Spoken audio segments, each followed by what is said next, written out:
네, 김영환입니다. 같이 말씀 묵상하겠습니다. 요한계시록 묵시문학을 저희들이 같이 묵상하고 있는데요.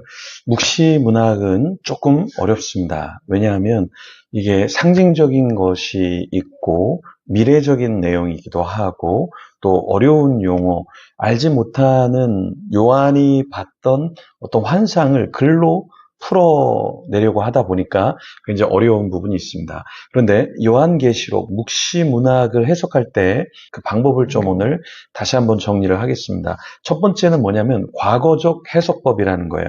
그러니까 요한계시록이 1세기의 상황에서 주어졌고 그 계시가 그 당시 요한이 살았던 그 당시 로마 제국 아래에 국한되어 있다. 이게 바로 과거적 해석법의 해석입니다.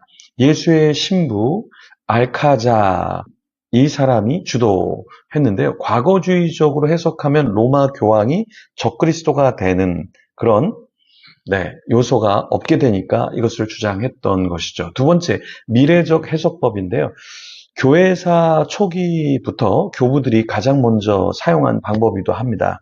처음 1장부터 3장을 빼고 나머지 4장에서 22장을 기록 대부분을 인간 역사의 종결 부분에 일어날 것으로 보는 거예요. 예수의 신부 리베라라는 사람이 주장을 하기도 했었는데요.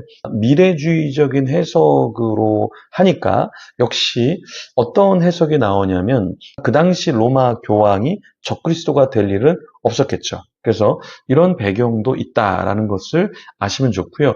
그리고 역사적 해석법인데요. 예수님의 초림부터 재림까지 역사의 축소판으로 보는 견해예요. 그러니까 계시록에 나오는 모든 사건은 그리스도의 초림부터 재림까지의 연대 순서대로 기록되어 있다. 그 사건들이 어느 시점에 해당하는지를 우리가 알아내야 한다.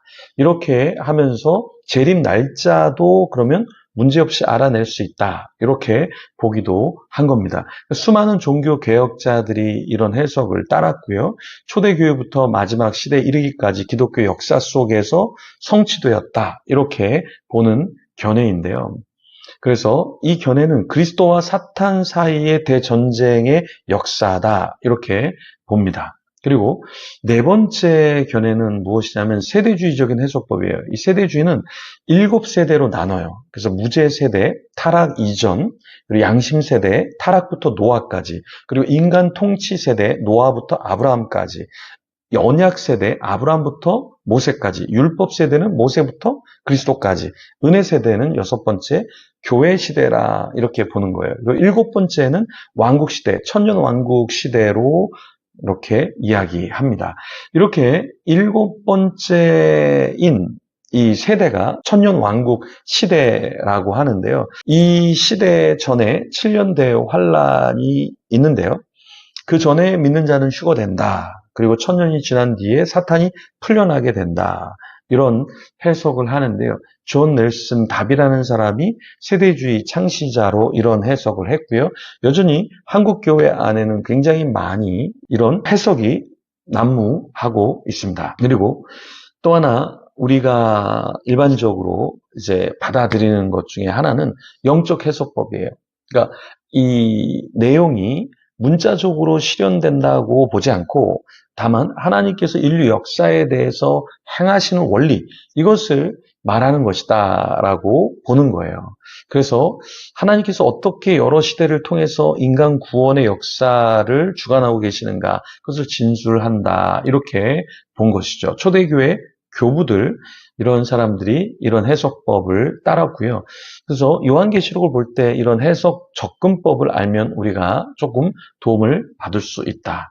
이 해석법 중에서 우리가 따르지 않는 것은 크게 두 가지, 과거적 해석법, 이거는 과거에 국한시키는 것이니까 우리가 잘 따르지 않습니다. 또 한 가지는 무엇이냐면 세대주의적인 해석법, 세대를 다 이렇게 나누어서 이렇게 보는 세대주의죠. 그리고 우리가 말세에 어떠한 어려움도 당하지 않는다. 이렇게 해석하는 것은 우리가 받아들이지 않는다. 라는 것을 기억하시면 좋겠습니다.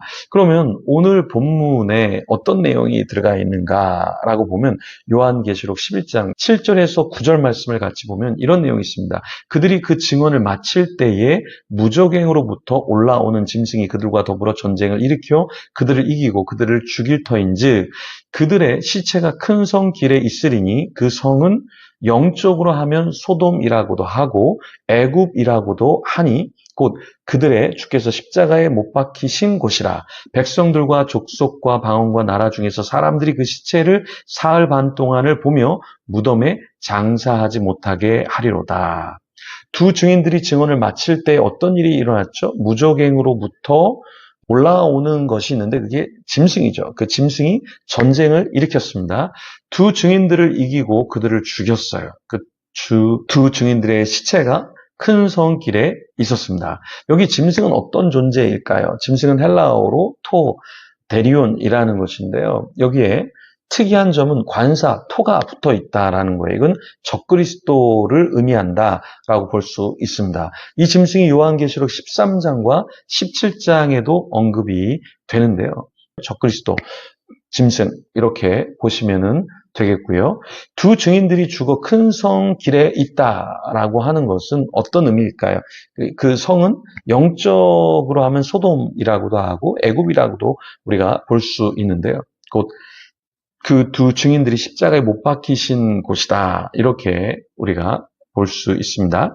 큰 성을 이해하는 여기 여러 견해가 있는데요.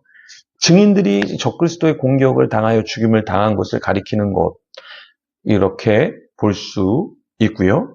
또 요한계시록은 흔히 이것을 뭐라고 얘기합니까? 바벨론이라고 지칭하기도 하죠. 두 번째는 문자적으로 해석하는 사람들은 주께서 십자가에 못 박히신 곳 이렇게 표현해서 예루살렘으로 보기도 합니다.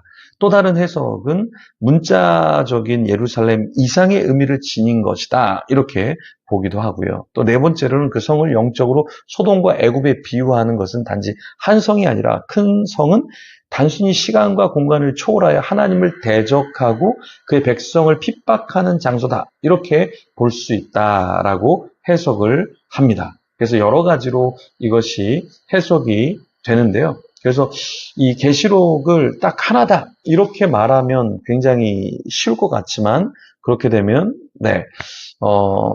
잘못 해석할 수도 있기 때문에 이렇게도 볼 수 있고 저렇게도 볼 수 있다. 이렇게 여지를 열어서 우리가 보면 좋겠습니다. 9절에 보면 백성들, 족속, 방언, 나라 중에서 사람들은 그 죽은 자들의 시체를 어떻게 한다고 했죠?